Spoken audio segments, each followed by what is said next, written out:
Hello again, Chapter 20. The Spectacular Novel. A lot of people might consider Algebra 2 with Mr. Auster aka Mr. Austerhold the most boring place on earth. Okay. But my theory is the boredom is only for boring people with no imagination. Sure, if I actually pay attention to Mr. Austerhold's monotone drone, then I'd be bored too. But there is no much chance of that. One of my favorite diversions I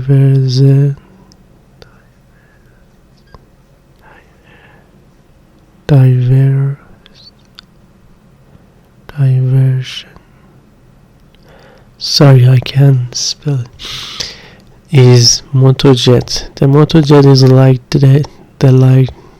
is like this sleek silver dirt bike, only it can fly and has these cool machine guns and rocket launchers.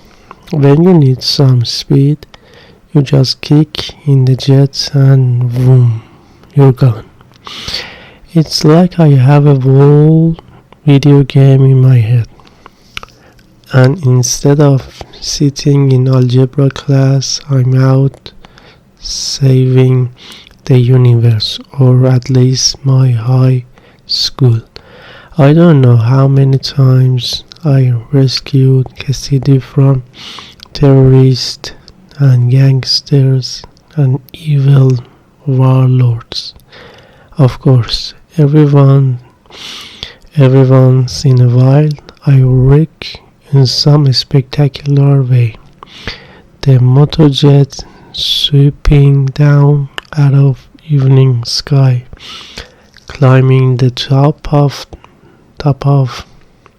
a water tower and then smashing out the football stadium lights right before I go flipping and over and across the field in front of the whole student's body. And when I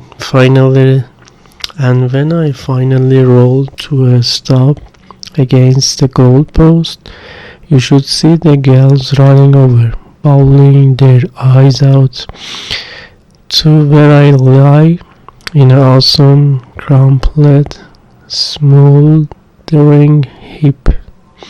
Even my mom is there. Don't worry, I tell them as the dust settle round my fractured body. I'm alright, everything's fabulous. Today my MotoJet mission keeps getting interrupted by thoughts of Amy. I can't believe I almost forgot about meeting her for lunch. Now, instead of MotoJet, I play a movie in my head of Amy standing alone outside the cafeteria door, checking her watch, looking at all the people who aren't me pass her by. Suddenly, I say to myself, you cannot disappoint this girl. Finally, class ends. I gather up my backpack and start for the door, planning to get to the cafeteria pronto so that Amy doesn't even have to wait for a second. It's not that easy.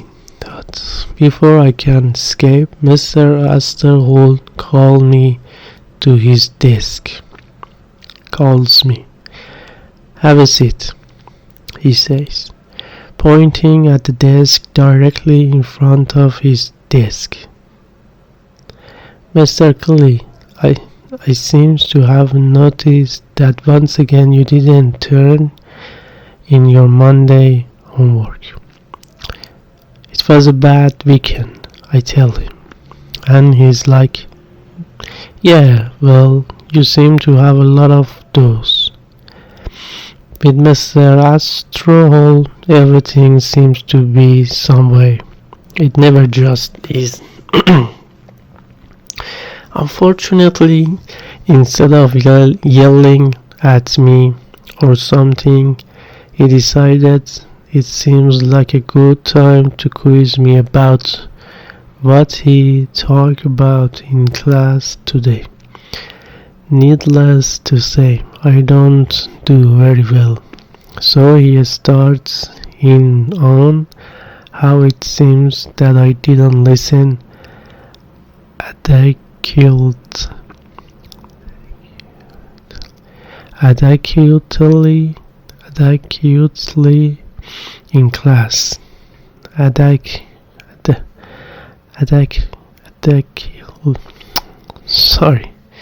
In class. I checked the clock, thinking maybe I can still get to the cafeteria at the same time Amy does. But Mr. Astrohol isn't finished. Now he's going on about how he has my best interests at heart and how if I fail that means he fails. It seems to him that to have any hope at all of the succeeding in college, I need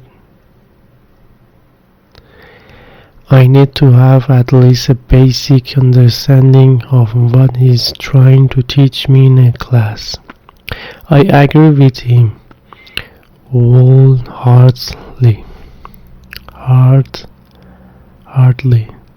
I've been meaning to get my act together, I explained. I'm really going to put the nose to the old grindstone for the rest of the semester.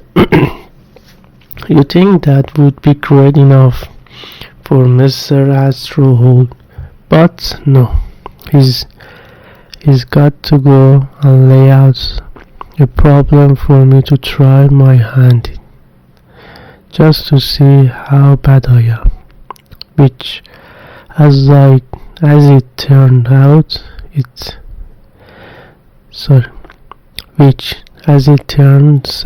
is pretty bad. He looks at me over the tops of his glasses. It's a TSK look, only without the sound effects. Let me show you how it's done, Mr. Kelly, he says. Watch closely. And I'm like, Eric, I can't believe this. My earlier vision of Amy alone by the door is turning out to be real. I can just hear her saying to herself, I should known he wouldn't come. That's how everybody treats me. And that's how it's done, Mr. Kelly, says Mr. Astrohol finally. Does that seem to make sense to you? Yes, sir, I said. It sure does. It seems to make a lot of sense. By the time I finally get out of there, I'm 15 minutes late and counting. So I break into a jog. Mrs. Grafenikovsky sticks her head out of her history classroom, but I'm too far gone to yell at.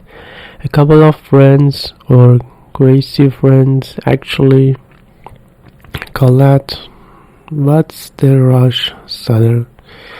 And yes, is there a fire or a party? But I don't have time to trade jokes right now. When I get to the cafeteria, I can't believe my eyes. There's Amy standing by the door alone. She waited. She actually waited. This girl is steadfast. She has faith.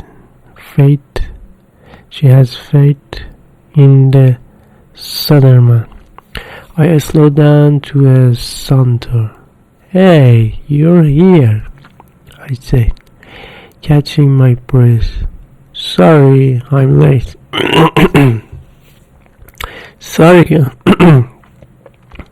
Sorry, I'm late. That's alright, she says. And I have to wonder how many times she said that to the people in her life who screwed her over somehow. No, I said, it's not alright, but I couldn't help it. Finished.